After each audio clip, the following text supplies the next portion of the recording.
Hello दोस्तों, हिंदी की बिंदी channel में आप सभी का स्वागत है। तो दोस्तों, आज के इस वीडियो में हम बात करेंगे बिहार एस्टेट प्रैक्टिस टेस्ट 5 के बारे में। तो 4 प्रैक्टिस टेस्ट हम कर चुके हैं और उनकी पीडीएफ भी मैंने आप सभी को टेलीग्राम पर शेयर कर दी है, तो आप वहां से भी प्रैक्टिस टेस्ट देख सकते हैं, तो अपनी तैयारी कर सकते हैं। और आज हम प्रैक्टिस टेस्ट 5 करने वाले हैं। तो चलिए प्रश्नोत्तरी अपनी शुरू कर देते हैं। आप भी देखिएगा कि आपकी अभी तक कितनी तैयारी है। तो यहाँ पर पहला प्रश्न है, हिंदी साहित्य के आदिकाल को सिद्ध सामंत युग नाम दिया है। हजारी प्रसाद द्विवेदी ने, डॉक्टर रामकुमार वर्मा ने, रामचंद्र शुक्ल ने या फिर राहुल सांकृत्यायन ने। तो इसका राइट आंसर क्या हो जाएगा? राइट आंसर हो जाएगा हमारा option number D, Rahul Sankrityayan ने क्या कहा है? सिद्ध सामंत युग कह दें या फिर काल कह दें। चलिए नेक्स्ट है, पुराने हिंदी ग्रंथ के लेखक हैं चंद्रधर शर्मा गुलेरी, नलिन विलोचन शर्मा, रामचंद्र शुक्ल या फिर हजारी प्रसाद द्विवेदी। देखिए, पुराने हिंदी के रचयिता कौन है या फिर पुराने हिंदी किन्होंने नाम दिया है? तो राइट आंसर हमारे यहाँ पर हो जाएगा चंद्रधर शर्मा गुलेरी ने जो है इसको पुरानी हिंदी कहा है। ठीक है, पुरानी हिंदी नाम उनका दिया है। नेक्स्ट है, कौन सा यहाँ पर सुमेलित नहीं है? श्रावकाचार, देवसेन, नेमिनाथ राज, सुमतिगण, भरतेश्वर बाहुबली राज, शालिभद्र सूरी या फिर रेवंतगिरी राज, जिनधर्म सूरी। तो इनमें से कौन सा सही नहीं है? श्रावकाचार, देवसेन ये सही है, नेमिनाथ जैन ये भी सही है, भरतेश्वर बाहुबली राज ये भी सही है, लेकिन रेवंतगिरी राज ये जिनधर्म सूरी का नहीं है, बल्कि ये रेवंतगिरी राज जो है ये विजय सेन सूरी का ग्रंथ है। ठीक है, चलिए नेक्स्ट क्वेश्चन पे आ जाए। तो खुमान रासों का रचयिता कौन है? जगनिक, दलपति विजय, नरपति नाल या फिर चंद्रवरदाई। तो यहाँ पे हमसे पूछा है खुमान रासो, तो राइट आंसर क्या हो जाएगा? तो यहाँ पे राइट आंसर हो जाएगा, देखिए किसके दल जा रहे थे? खुमान, खू दल, तो इसे आप ट्रिक से कर सकते हैं, खू दल। बरवे नायिका भेद का रचनाकार कौन है? रहीम, रसलीन, बिहारी या फिर मतीराम। तो राइट आंसर हो जाएगा, बरवे नायिका भेद के रचयिता हैं रहीम दास जी, और अधिकतर ये रचनाएं जो है पूछ ली जाती है। चलिए नेक्स्ट है, राघव चेतन इनमें से किस सूफी काव्य का पात्र है? अब आपको ये पढ़ना है, तो अब आपको ज़रूर पता होगा। राघव चेतन, मधुमालती, मृगावती, पद्मावत या फिर चंदायन। तो राघव चेतन जो है पद्मावत का पात्र है। पद्मावत के रचयिता मलिक मोहम्मद जायसी हैं, और उसमें ही राघव चेतन जो है आपको मिलेगा। और कितने खंड है? तो इसमें कुल 57 खंड है। तो इनके पात्रों को जरूर याद रखिएगा, और आपको क्योंकि नागमती वियोग खंड पढ़ना है तो उससे ये प्रश्न ऐसे आ सकता है। नेक्स्ट क्वेश्चन है, गोस्वामी विट्ठलनाथ द्वारा अष्टछाप की स्थापना वर्ष है 1555, 1558, 1560 या फिर 1565। तो अष्टछाप की जो स्थापना है ये कब हुई थी? तो ये 1565 में हुई थी। नेक्स्ट क्वेश्चन है, कृष्ण काव्य का अधिकांश साहित्य मुख्यतः किस भाषा में है? ब्रज भाषा, अवधी, खड़ी बोली या फिर भोजपुरी। तो राइट आंसर हो जाएगा, कृष्ण काव्य जो है अधिकांश ब्रज भाषा में रचित है। अगर आपको कुछ भी ना याद हो कि इसमें क्या आएगा, तो आपको ये पता है कि कृष्ण काव्य के रचयिता, कृष्ण काव्य के प्रणेता कौन है? वो हैं सूरदास जी। उनकी रचनाएं कौन सी भाषा में है? तो ब्रज भाषा में, तो आप इससे भी याद रख सकते हैं। नेक्स्ट है, देव माने जाते हैं रसवादी आचार्य, अलंकारवादी आचार्य, रीतिवादी आचार्य या फिर वक्रोक्ति आचार्य। तो राइट आंसर क्या हो जाएगा? देव जो है वो रस के प्रिय हैं, तो भाई देव क्या आ जाएगा? रसवादी आचार्य। हिंदी पुनर्जागरण काल किसे कहा जाता है? छायावाद, द्विवेदी युग, भारतेंदु युग या फिर प्रगतिवाद। पुनर्जागरण काल किसे कहा गया है? तो ये भारतेंदु युग को कहा गया है, और जो द्विवेदी युग है इसको जागरण सुधार काल कहा गया है। ठीक है, तो ये दोनों चीज में याद रखिएगा, पुनर्जागरण काल भारतेंदु युग और जागरण सुधार काल ये द्विवेदी युग को कहा गया है। नेक्स्ट क्वेश्चन है, वे धर्म में विशिष्टाद्वैतवादी विचारों में गांधीवादी और साहित्य में अविधावादी है। यह कथन मैथिली शरण गुप्त के विषय में किसने कहा है?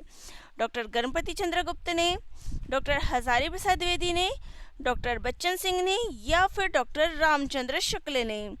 तो राइट आंसर हो जाएगा ये कथन है डॉक्टर बच्चन सिंह का। चलिए नेक्स्ट क्वेश्चन पे आ जाते हैं। आत्मा का संग्राम आत्मा से और देह का संग्राम देह से जीता जाता है। रामधारी सिंह दिनकर का यह कथन किस कृति के संदर्भ में कहा गया है? रश्मिरथी, उर्वशी, कुरुक्षेत्र या फिर हुंकार?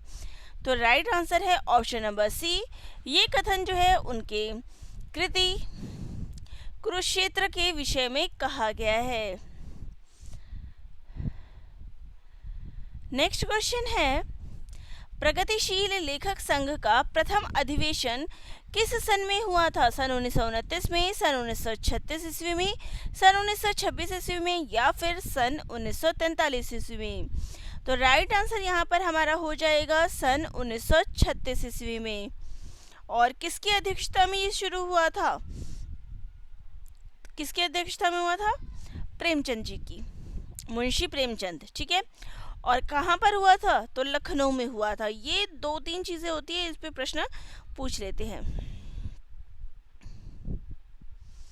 चलिए नेक्स्ट है, जी हाँ हुजूर मैं गीत बेचता हूँ। ये किसकी पंक्तियाँ हैं?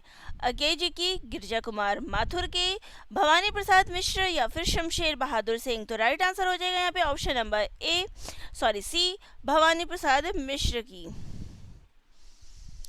नेक्स्ट क्वेश्चन है, आचार्य रामचंद्र शुक्ल हिंदी का पहला मौलिक नाटक किसे मानते हैं? कलिराज की सभा, खेल रेल का विकट खेल, वैदिक हिंसा हिंसा न भवती या फिर अद्भुत अपूर्व स्वप्न? तो यहाँ पे पूछा है शुक्ल जी के अनुसार। तो राइट आंसर हो जाएगा यहाँ पर हमारा शुक्ल जी जो है भारतेंदु कृत वैदिक हिंसा हिंसा न भवती को पहला मौलिक नाटक मानते हैं।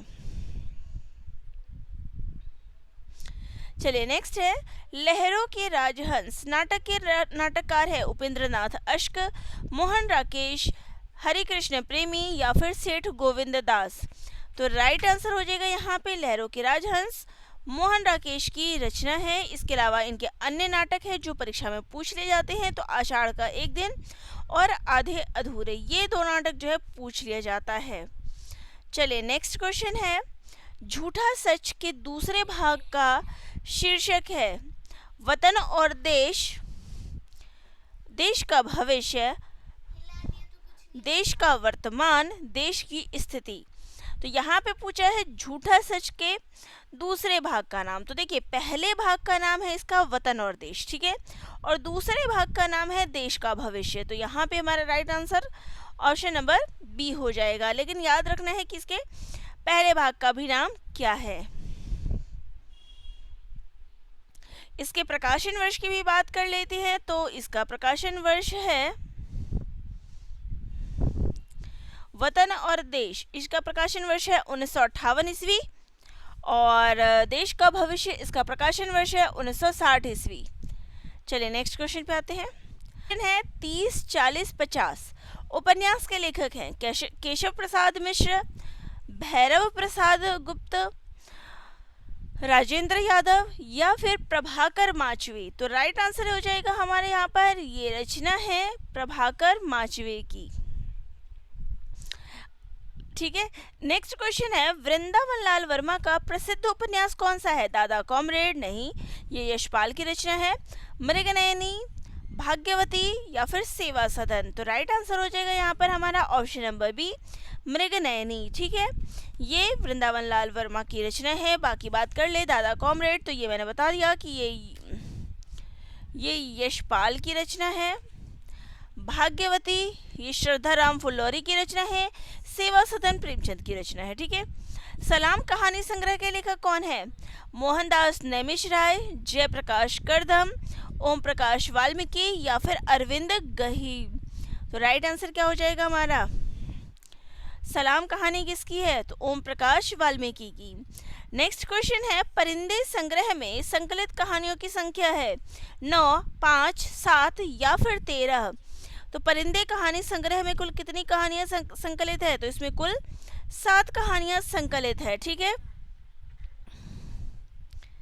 जिसमें अगर मैं बात करूं कि परिंदे का स्थान कौन सा है, तो इसमें बाकी नाम तो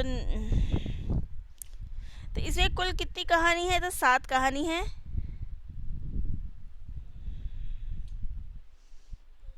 ठीक है, तो ये याद रखिएगा। परिंदे किसकी कहानी है वो पूछ सकते हैं, तो ये निर्मल वर्माकृत कहानी है, प्रकाशन वर्ष 1960 ईस्वी है। नेक्स्ट है, हार की जीत कहानी के रचयिता है सुदर्शन, भगवती प्रसाद वाजपेयी, विशंबर नाथ शर्मा कौशिक या फिर पांडे बेचन शर्मा उग्र। हार की जीत ये किसकी रचना है? तो ये सुदर्शन की रचना है। हाँ, नेक्स्ट क्वेश्चन है, भ्रूण हत्या निबंध के लेखक है भारतेंदु हरिश्चंद्र, श्याम सुंदर दास, महादेवी वर्मा या फिर ठाकुर जगमोहन सिंह। तो राइट आंसर क्या हो जाएगा? राइट आंसर हमारे यहाँ पर हो जाएगा भारतेंदु हरिश्चंद्र। नेक्स्ट है, श्रद्धा ग्रहण करने की भी एक विधि होती है, मुझसे अभी सहज ढंग से श्रद्धा ग्रहण नहीं होती, अटपटा जाता हूँ, अभी पार्ट टाइम श्रद्धे ही हूँ। यह कथन किस निबंध से लिया गया है? श्रद्धा और भक्ति, आचरण की सभ्यता, विकलांग श्रद्धा का दौर या फिर धर्म और समाज। तो राइट आंसर है यहाँ पर हमारा विकलांग श्रद्धा का दौर, ये इससे लिया गया है। नेक्स्ट है, साहित्य लोचन के लेखक है नामवर सिंह, श्याम सुंदर दास, महावीर प्रसाद द्विवेदी या फिर गुलाब राय। तो राइट आंसर हो जाएगा यहाँ पर हमारा साहित्य लोचन। किसकी कृति है? श्याम सुंदर दास की। नेक्स्ट है, रस सिद्धांत निम्नलिखित में से किसकी रचना है? रामविलास शर्मा, हजारी प्रसाद द्विवेदी, रामचंद्र शुक्ल या फिर डॉक्टर नगेंद्र की। तो रस सिद्धांत के रचयिता हैं डॉक्टर नगेंद्र। नेक्स्ट है, मिला तेज से तेज किस विधा की रचना है? संस्मरण है, रेखा चित्र है, जीवनी है या फिर आत्मकथा है। तो राइट आंसर है ये क्या है? तो ये जीवनी है। किसने लिखी है? सुधा चौहान ने। सुधा चौहान ने लिखा है मिला तेज से तेज। ये किसकी जीवनी है? तो सुभद्रा कुमारी चौहान की जीवनी है। ठीक है, मिला तेज से तेज सुभद्रा कुमारी चौहान की जीवनी है, जो उनकी पुत्री सुधा चौहान ने लिखी है। चलिए नेक्स्ट क्वेश्चन पे आ जाते हैं। रामकृष्ण परमहंस के जीवन को लक्ष्य करके लिखी गई पुस्तक हलचल के पंख के लेखक है रामचंद्र तिवारी, मोहन अवस्थी, कृष्ण बिहारी मिश्र या फिर कुबेरनाथ राय। तो राइट आंसर हो जाएगा यहाँ पर हमारा मोहन अवस्थी। नेक्स्ट क्वेश्चन है, महादेवी वर्मा की रचना पथ के साथी किस विधा के अंतर्गत आती है? साक्षात्कार, निबंध, संस्मरण या फिर उपन्यास। तो राइट आंसर हमारा क्या हो जाएगा? राइट आंसर हो जाएगा ऑप्शन नंबर सी, संस्मरण के अंतर्गत आती है। ठीक है, नेक्स्ट है, इनमें से कौन सा संस्मरणात्मक ग्रंथ कृष्णा सोबती द्वारा रचित है? हम हशमत, यादें और बातें, दीवान खाना, स्मृतियों के छंद। तो राइट आंसर हमारा यहाँ पर हो जाएगा हम हशमत। हाँ, तो हम हशमत जो है ये कृष्णा सोबती जी की रचना है। ठीक है, ये 2 भागों में चलिए ये हमारा हो गया कृष्णा सोबती द्वारा रचित है। ठीक है, चलिए नेक्स्ट क्वेश्चन पे आ जाते हैं।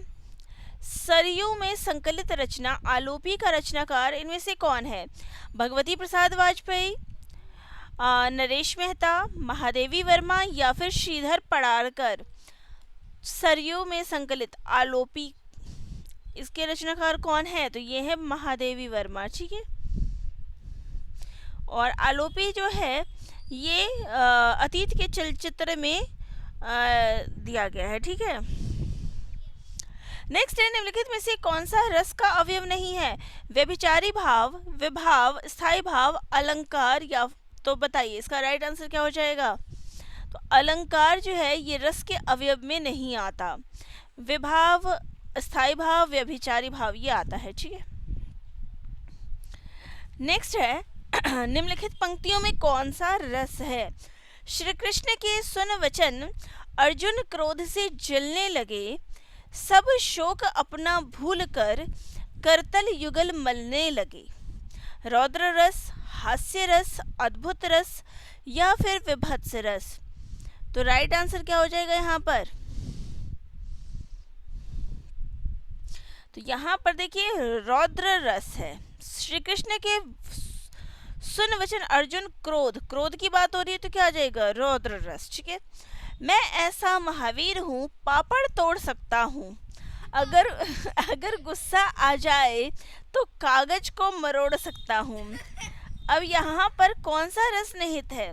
शांत रस, अद्भुत रस, करुण रस या फिर हास्य रस। तो यहाँ पे देखिए जैसे ही ये लाइन पढ़ी आपके मुख से स्वयं ही क्या कहते हैं हंसी आ गई। तो यहाँ पे खुद ही पता चल गया आपको कि क्या है? हास्य रस का समावेश है यहाँ पर। ठीक है, चलिए नेक्स्ट है रात दिवस पूनम अमा, सुख दुख छाया धूप, यह जीवन बहरूपिया, बदले कितने रूप। यहाँ पर कौन सा छंद है? रोला, दोहा, सोरठा या फिर चौपाई। तो राइट आंसर हो जाएगा हमारा यहाँ पर यहाँ पर क्या है? दोहा छंद है। छंदों को पढ़ते समय कई स्थलों पर विराम लेना पड़ता है। उन विराम स्थलों को क्या कहते हैं? यति, गण, गति या फिर तुक। तो यहाँ पे क्या है? विराम की बात की है तो विराम को कहा जाता है यति। चलिए नेक्स्ट क्वेश्चन है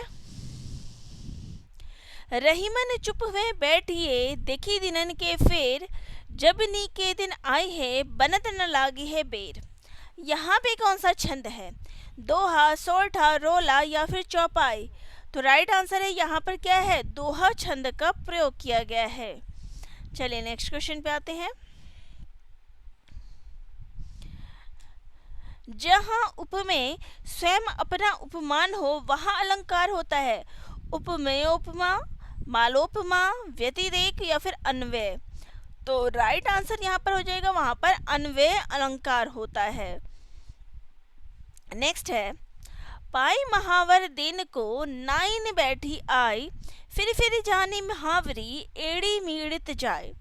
यहाँ पर कौन सा अलंकार है? अतिशयोक्ति, विभावना, विरोधाभास या फिर भ्रांतिमान। तो राइट आंसर क्या हो जाएगा? यहाँ पर कौन सा अलंकार है? तो यहाँ पर भ्रांतिमान अलंकार है, क्योंकि वो पैर इतने सुंदर है, उसको वो क्या समझ रही है कि उसने महावर लगा रखा है। राइट, यहाँ पे भ्रांति हो रही है उसको। नेक्स्ट है कह रघुपति के चरित अपारा, कह मति मोरे निरत संसारा। अब यहाँ पर कौन सा अलंकार है? भ्रांतिमान, उदाहरण, प्रतिवस्तुपा या फिर निर्दर्शना। तो राइट आंसर हो जाएगा यहाँ पर निर्दर्शना अलंकार है। जहाँ वस्तुओं का जो संबंध संभव और असंभव होकर बताए वहाँ पर क्या होता है? निदर्शना होता है। चलिए नेक्स्ट है निम्न विकल्पों में से उस विकल्प का चयन कीजिए तो ये दिए गए वाक्य सर्वनाम के भेद का। सर्वनाम आपको बताना है कौन सा सर्वनाम है। आपको कोई परेशानी तो नहीं है? निश्चयवाचक, संबंधवाचक, निजवाचक या फिर पुरुषवाचक। तो ये जो आप शब्द है यहाँ पर ये क्या है? तो ये निजवाचक सर्वनाम है। ठीक है, चलिए नेक्स्ट है 19वीं शती के जागरण के दौरान किस पत्रिका ने हिंदी गद्य के विकास में योगदान दिया? कवि वचन सुधा, कल्पना, सारिका या फिर धर्मयुग। तो राइट आंसर हो जाएगा यहाँ पर हमारा कवि वचन सुधा। किसने लिखा है? भारतेंदु हरिश्चंद्र ने। नेक्स्ट क्वेश्चन है इनमें से डॉक्टर नगेंद्र की कौन सी पुस्तक साहित्य अकादमी से पुरस्कृत हुई है? आस्था के चरण, रस सिद्धांत, विचार की अनुभूति या फिर रीति काव्य की भूमिका। यहाँ बात हो रही है साहित्य अकादमी की। तो साहित्य अकादमी जो मिला है वो उनको रस सिद्धांत पुस्तक के लिए मिला है। कब मिला है? तो 1965 में मिला है। ठीक है, चलिए नेक्स्ट क्वेश्चन पे आ जाते हैं। तो यहाँ पर आपको सूची 1 को सूची 2 से मिलाना है। ठीक है, राष्ट्रपति का आदेश ये कब लागू हुआ था? तो ये हुआ था 1955 में। संसद की राजभाषा समिति के सुझाव ये कब दिए गए थे? 1959 में। राजभाषा अधिनियम ये कब पारित हुआ था? 1963 में। और संकल्प ये कब हुआ था? 1968 में। तो ये इसका करेक्ट मिलान हो जाता है। चलिए नेक्स्ट क्वेश्चन पे आते हैं। राजभाषा आयोग की सिफारिशों पर विचार करने के लिए संसदीय समिति का गठन किस अनुच्छेद के अंतर्गत किया गया है? 343, 344, 351 या फिर 345? तो यहाँ पर हमारा राइट आंसर हो जाएगा अनुच्छेद 344 के अंतर्गत। नेक्स्ट क्वेश्चन है, हम ताजमहल देखने जाएंगे। इस वाक्य में हम सर्वनाम का कौन सा रूप है? निजवाचक, निश्चयवाचक, संबंधवाचक या फिर पुरुषवाचक? तो राइट आंसर हो जाएगा यहाँ पर ये क्या है? पुरुषवाचक है। नेक्स्ट क्वेश्चन है, दरवाजे पर कोई आया है वाक्य में किस प्रकार का सर्वनाम है? निश्चयवाचक सर्वनाम, अनिश्चयवाचक सर्वनाम, निजवाचक सर्वनाम या फिर प्रश्नवाचक? अब यहाँ पे शब्द क्या प्रयोग हुआ है? कोई। तो कोई क्या होता है? कोई होता है यहाँ पर अनिश्चयवाचक सर्वनाम। नेक्स्ट है, दो निकटवर्ती वर्णों के परस्पर मेल से जो परिवर्तन होता है उसे क्या कहते हैं? समास, संधि, कारक या फिर उपसर्ग? अब यहाँ पे किसकी बात हो रही है? वर्णों की। तो राइट आंसर क्या हो जाएगा? वर्णों के मेल को क्या कहते हैं? संधि कहते हैं। नेक्स्ट है, सप्तर्षि में कौन सी संधि है? स्वर संधि, व्यंजन संधि, विसर्ग संधि या फिर इनमें से कोई नहीं? तो राइट आंसर है यहाँ पर हमारा क्या आ जाएगा? तो यहाँ पर स्वर संधि है। कौन सी संधि है? देखिए सप्तर्षि क्या आ जाएगा? सप्त जमा ऋषि, तो आ जाएगा गुण स्वर संधि। पवित्र शब्द का कौन संधि विच्छेद सही है? पवित्र, तो आ जाएगा पौ जमा इत्र, यानी कि ऑप्शन नंबर डी जो है यहाँ पर हमारा राइट हो जाएगा। निम्नलिखित पदों में से कौन सा पद अव्ययी भाव समास का नहीं है? राजपुत्र, राजा का पुत्र, प्रतिदिन, ये भी नहीं होगा। ये भी क्या है? प्रति आ गया तो अव्ययी भाव। यथाशक्ति, यथा, प्रति आ गया तो ये भी। तो ये तीन हमारे अव्ययी भाव है। राजपुत्र यहाँ पर क्या है? तत्पुरुष समास है। यह पुस्तक भी हाथों हाथ बिक गई वाक्य के रेखांकित पद में समास है। हाथों हाथ, ये कौन सा समास है? ये क्या है? अव्ययी भाव समास है। ठीक है। निम्नलिखित में से कौन सा समास नाम सही है? सज्जन अव्ययी भाव, अष्टाध्यायी द्वंद्व समास, यथासति कर्मधारय, शरणागत तत्पुरुष समास। अब यहाँ पे कौन सा सही है? तो यहाँ पे देखिए, तो शरणागत, शरण में आया हुआ, ये जो है क्या है? तत्पुरुष समास, ये सही है। बाकी सारे क्या है? गलत है। नेक्स्ट है, निम्नलिखित समास विग्रह को अन्य किस नाम से संबोधित किया जाता है? अंशु है माला जिसकी, सूर्य, यम, शनि, गणेश।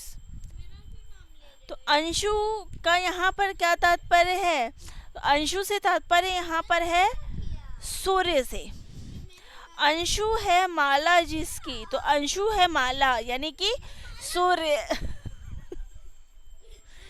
चलिए नेक्स्ट क्वेश्चन पे आते हैं। किस शब्द में उपसर्ग नहीं है? विरासत, व्यापार, विक्षक या फिर विकल? तो राइट आंसर यहाँ पर क्या हो जाएगा? अरे रुक ना, ला, नहीं है। विरासत, व्यापार, विक्षक या फिर विकल? तो राइट आंसर क्या हो जाएगा?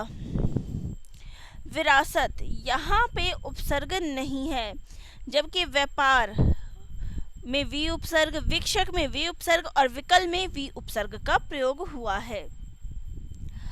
नेक्स्ट है, प्रत्यय शब्द कितने शब्दों से बना है? 2, 3, 4 या फिर 6? प्रत्यय, तो प्रत्यय शब्द जो है 2 शब्दों से मिलकर बना है। कौन से? प्रति जमा आए, क्या बन गया? प्रत्यय। प्रति जमा आए, क्या बन गया? प्रत्यय। नेक्स्ट है, प्रादेशिक शब्द में कौन सा प्रत्यय है? प्रा, इक, क, देशिक, तो प्रादेशिक इक। तो राइट आंसर क्या हो जाएगा? प्रदेश, उसमें जोड़ गया इक तो बन गया प्रदेश। राइट आंसर है बी ऑप्शन। नेक्स्ट है गौरव शब्द किस तद्धित प्रत्यय के योग से बना है? अ, इक, आयन या फिर इनमें से कोई नहीं। गौरव, तो गौरव अव व का साउंड आ रहा है, तो इसमें देखिए गुरु जमा अ, गौरव किससे बनता है? गुरु जमा अ, तो बन गया गौरव। तो अ जो है यहाँ पे प्रत्यय जुड़ा हुआ है। नेक्स्ट है अर्थ के आधार पर शब्द कितने प्रकार के होते हैं? 3, 4, 5 या फिर 6? तो राइट आंसर हो जाएगा यहाँ पे अर्थ के आधार पर शब्द के 4 प्रकार होते हैं। एकार्थी, अनेकार्थी, समानार्थी यानी पर्यायवाची और विलोम शब्द, ये कुल 4 प्रकार के होते हैं।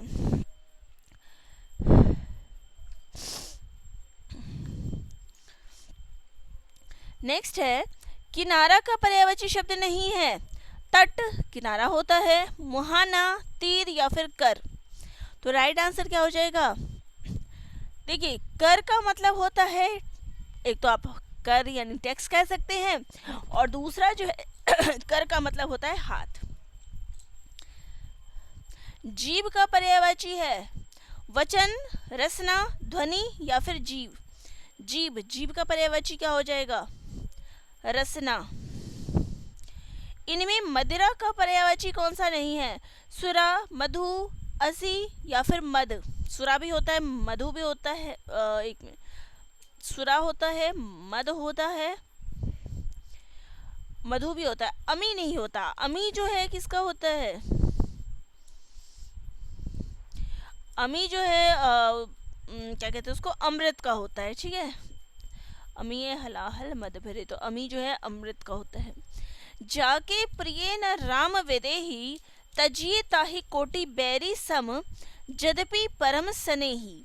यह किसकी प्रसिद्ध उक्ति है? तुलसीदास, नामदेव, कबीरदास या फिर सूरदास की? तो राइट आंसर है ये तुलसीदास की पंक्तियां हैं। नेक्स्ट है यशोधरा, केकई, उर्मिला इत्यादि नारी पात्रों पर कविता लिखने वाले कवि इनमें से कौन है? प्रसाद, महादेवी वर्मा, श्याराम शरण गुप्त या फिर मैथिली शरण गुप्त? तो यशोधरा और उर्मिला पर ये किन्होंने लिखा है? मैथिली शरण गुप्त ने। नेक्स्ट है माधव हम परिणाम निराशा, यह पंक्ति किस रचना से है? पदावली, शबद, साखी या फिर रमैनी? अब एक बार बताइए, माधव हम परिणाम निराशा किसकी पंक्तियां हैं? विद्यापति की। और विद्यापति ने क्या लिखा है? तो विद्यापति ने जो है पदावली लिखी है, ठीक है। चलिए नेक्स्ट है नागमती वियोग खंड में विरह की अग्नि में कौन काला हो गया है? कौआ, भौरा, दोनों या फिर इनमें से कोई नहीं? तो राइट आंसर है दोनों काले हो गए हैं, कौआ भी और भौरा भी। नेक्स्ट है आचार्य रामचंद्र शुक्ल ने भ्रमर गीत सार में किसके पदों का संग्रह करके संपादित किया है?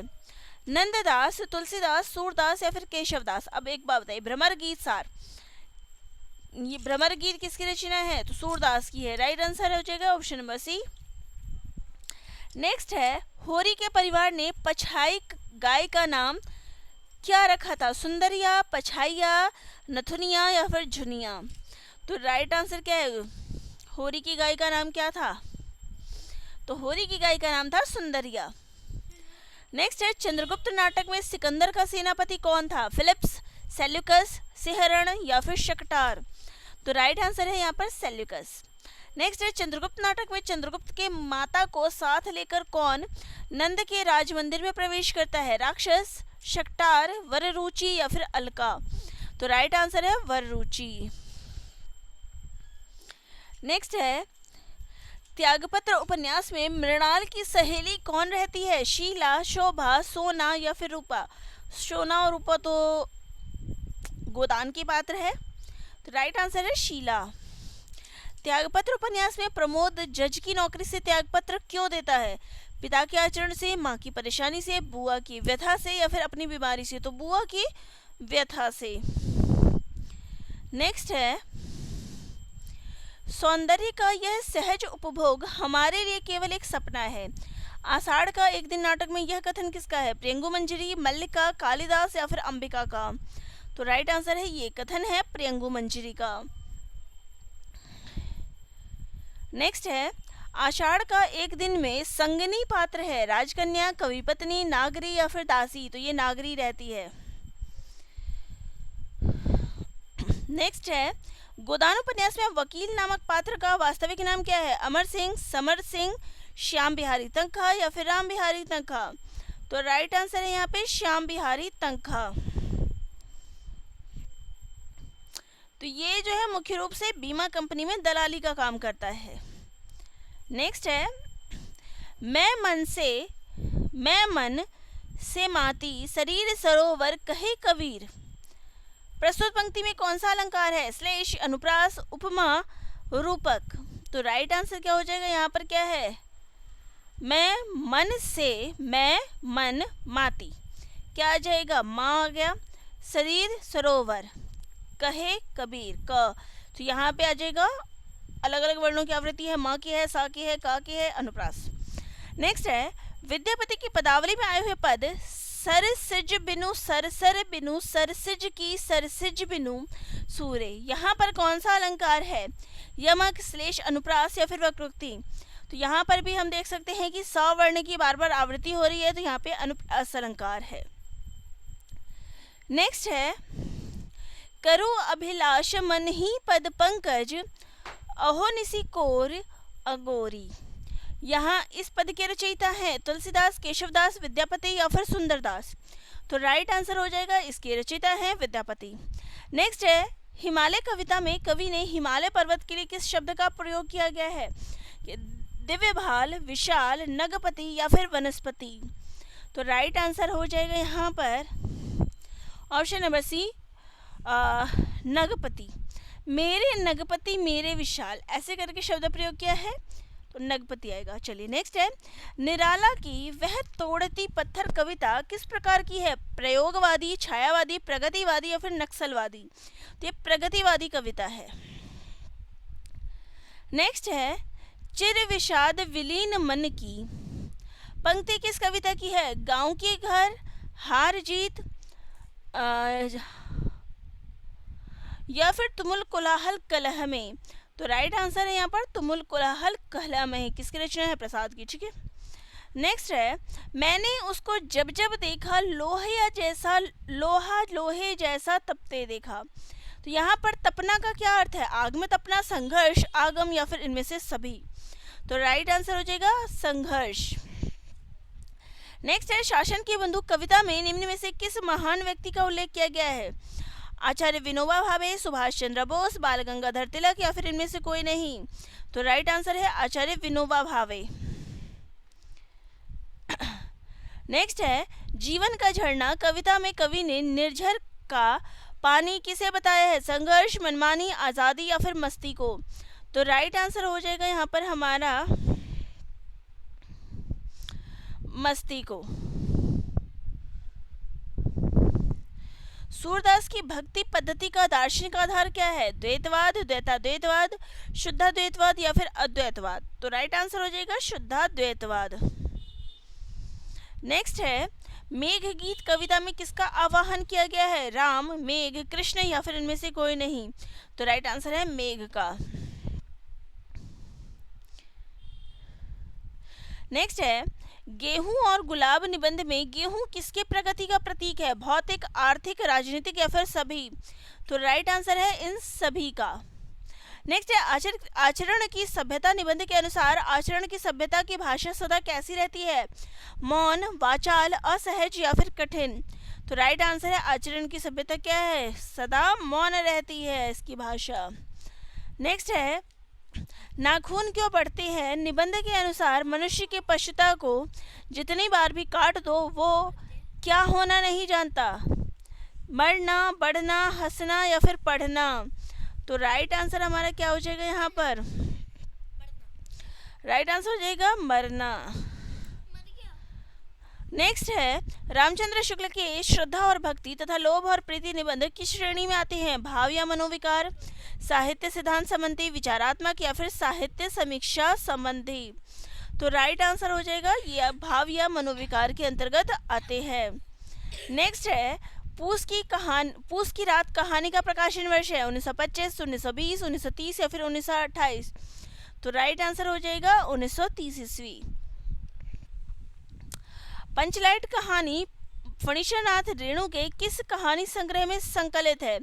आदिम रात्रि की महक, ठुमरी, अग्निघोर या फिर अच्छे आदमी?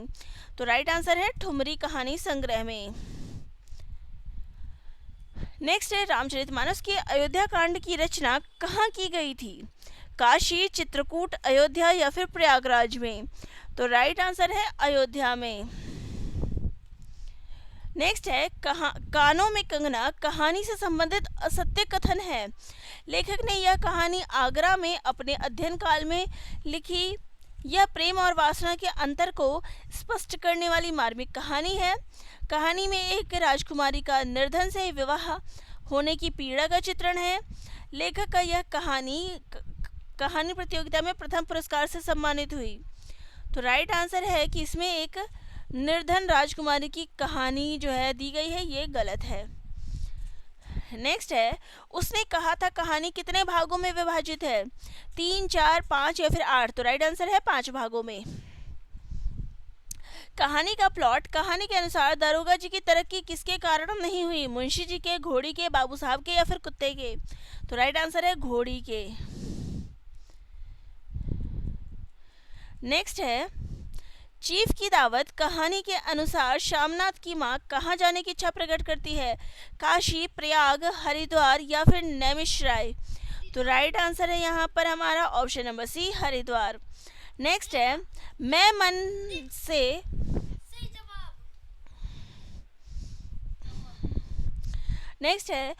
मन से माती शरीर सरोवर कहे कबीर प्रस्तुत पंक्ति में कौन सा अलंकार है? तो माँ और सा और का वर्ण के प्रति अनुप्रास अलंकार। ये प्रश्न रिपीट हुआ है। चलिए मैला आचार उपन्यास में डॉक्टर साहब निम्न में से क्या देखना चाहते थे? अखाड़ा, कीर्तन, विद्यापत नाच या फिर इनमें से कोई नहीं? तो राइट आंसर है विद्यापत नाच। मैला आचार उपन्यास में किस पात्र को निरक्षरता पर ग्लानि महसूस हुई थी? विरंची नारायण, विश्वनाथ प्रसाद, राम कृपाल सिंह या फिर लेप्सिन? तो राइट आंसर हो जाएगा यहाँ पर हमारा राम कृपाल सिंह को। तो चलिए ये थी हमारी आज की प्रश्नोत्तरी। आज का प्रैक्टिस टेस्ट हमारा यहाँ पर कंप्लीट हो जाता है। तो वीडियो जिनको अच्छी लगी हो चैनल को एक बार लाइक, शेयर, सब्सक्राइब करिएगा। आपके कोई डाउट्स रह गए हो तो वो भी मुझे कमेंट बॉक्स में कमेंट ज़रूर करिएगा। मिलते हैं नेक्स्ट वीडियो में।